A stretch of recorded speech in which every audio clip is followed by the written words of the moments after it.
नमस्कार दोस्तों, मैं हूं ललित कुमार और ललित कंप्यूटर टिप्स चैनल पर आपका स्वागत है। तो आज की ये हमारी क्लास है MS एक्सेल, यानी कि माइक्रोसॉफ्ट एक्सेल कंप्यूटर में कैसे चलाते हैं, इस पर हम बात करेंगे आज की इस वीडियो में। तो आइए स्क्रीन पर मैं आपको बताता हूँ MS एक्सेल कैसे चलता है। और इस सीरीज़ में नई नई वीडियोज़ आती रहेंगी, उनमें हम पूरा एडवांस लेवल तक कंप्यूटर चलाना सीखेंगे। तो चलिए अब स्क्रीन पर मैं आपको MS एक्सेल खोलने से लेकर पूरा चलाने तक बताऊंगा। आज की हमारी फर्स्ट क्लास है। तो ये आप लोग देख सकते हैं जैसे कि हमने MS एक्सेल ओपन कर लिया है।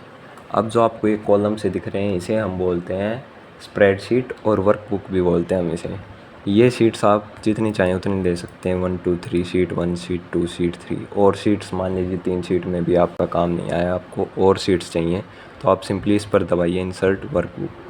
ये देखिए वर्कशीट, एक शीट और ऐड हो गई। जितनी बार दबाएंगे उतनी ही शीट्स ऐड होती जाएंगी। इसका एक शॉर्टकट भी है, वो भी मैं आपको बता देता हूँ। आपको सिंपली प्रेस करना है,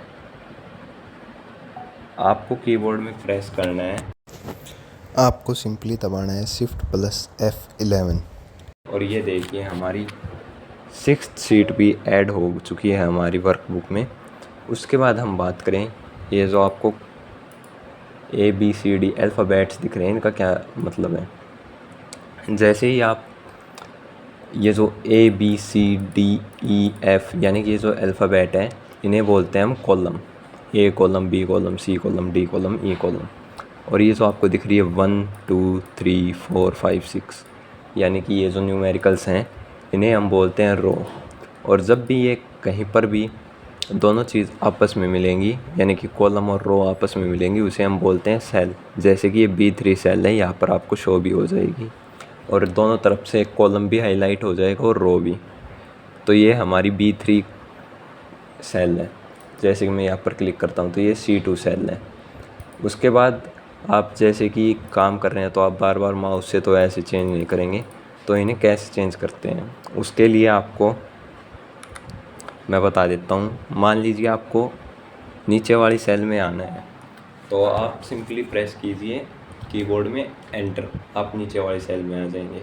अब मान लीजिए आपको करना है कि साइड वाली सेल में जाना है तो आप कीबोर्ड में प्रेस कीजिए टैब, आप साइड वाली रो में चले जाएंगे। उसके बाद आपको ऊपर वाली सेल में जाना है तो आप ऊपर वाला एरो दबाइए, ऊपर वाली सेल में चले जाएंगे। यानी कि आप एरो से भी इसे कंट्रोल कर सकते हैं पूरे MS एक्सेल की सेल्स को और शीट्स को। उसके बाद हम बात करेंगे हमारे होम टैब की। ये जो आपको होम टैब दिख रहा है इसमें है cut, copy, format, painter, paste, special. जैसे कि मैंने यहाँ पर B2 सेल में टाइप कर दिया कंप्यूटर। अब आपको मान लीजिए ये सेम चाहिए, मान लीजिए आपको ये अभी B2 सेल में है और आपको चाहिए ये D2 सेल में, और आप चाहते हैं कि B2 सेल से ये कट हो जाए, तो आपको सिंपली इस पर दबाना है B2 सेल पर, इसे सेलेक्ट करना है, आपको दबाना है कट। उसके बाद आपको D2 सेल पर दबा के यहाँ से पेस्ट दबा देना है, ये आपका B2 सेल से कट कर D2 सेल में आ जाएगा। उसके बाद ऑप्शन है कॉपी, यानी कि आप चाहते हैं हमारा ये जो टेक्स्ट है ये D2 सेल में भी रहे, B2 सेल में भी रहे, तो आप सिंपली इस पर क्लिक करके कॉपी पर दबाइए और B2 सेल को सिलेक्ट करके इसमें पेस्ट कर दीजिए। अब ये हमारा दोनों सेल में आ चुका है। उसके बाद है फॉर्मेट पेंटर, यानी कि आप चाहते हैं जो हमारे, मान लीजिए इसका मैं बैकग्राउंड कर देता हूँ येलो और स्टाइल कर देता हूँ चेंज। आप चाहते हैं ये सेम स्टाइल हमारी D2 सेल में भी आ जाए, तो इसके लिए आपको सिंपली क्या करना है, इस पर क्लिक करके आपको दबाना है फॉर्मेट पेंटर। इसके बाद आप देखेंगे आपके कर्सर के साथ एक बर्स मूव होगी।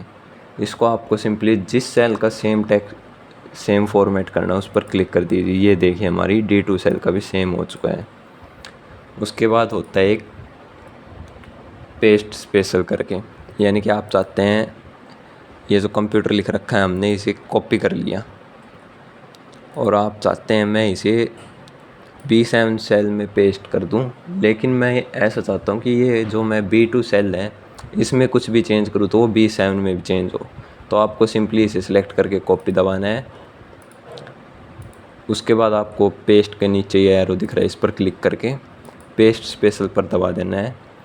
और आपको जहाँ पर ये पेस्ट करना है पहले वहाँ की लोकेशन पर क्लिक कर दीजिए।